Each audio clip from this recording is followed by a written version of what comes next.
Well, just in kind of the you go to the your net operating income on a financial, and you start with your rents, and then you start taking out your expenses, and your expenses are insurance, property taxes, property management, utilities in this case.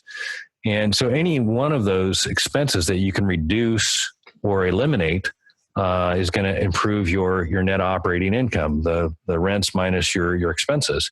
And that net operating income is the number that all commercial real estate's valued off of, right? So you take that. So I recognize right away that, first of all, we could pull out cable altogether. And then by eliminating or reducing the water expense, because I still have a little bit of water that I pay for, but it's just because I couldn't. You can't pass on more than what you're being billed for. So there was two ways we could go about it. We could go every month, have it be in a varying number, which my property manager was against, which makes sense. Yeah. Or we could just come to a number that made sense based on historical billing.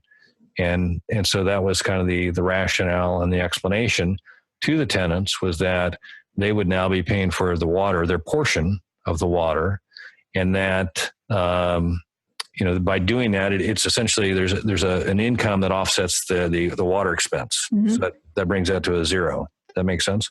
Yes. Yeah, it does. Yes. For sure.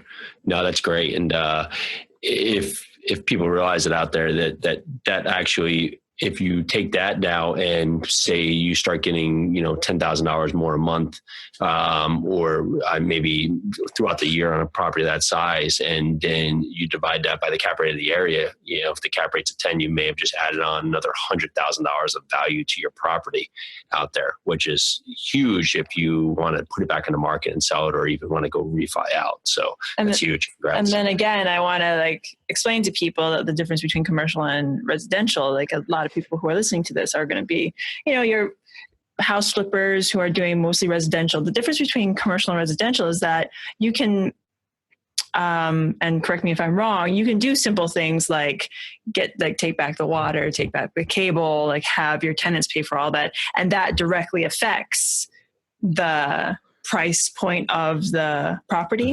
The value. The value of the property. Yeah. Whereas with residential, you make your tenants pay for their water. It doesn't affect anything unless you change out the toilets. And if you go to resell it, the end buyer may not care who's paying the cable. They may just care about the countertops. So that's the huge difference between commercial and residential when you're looking at the numbers.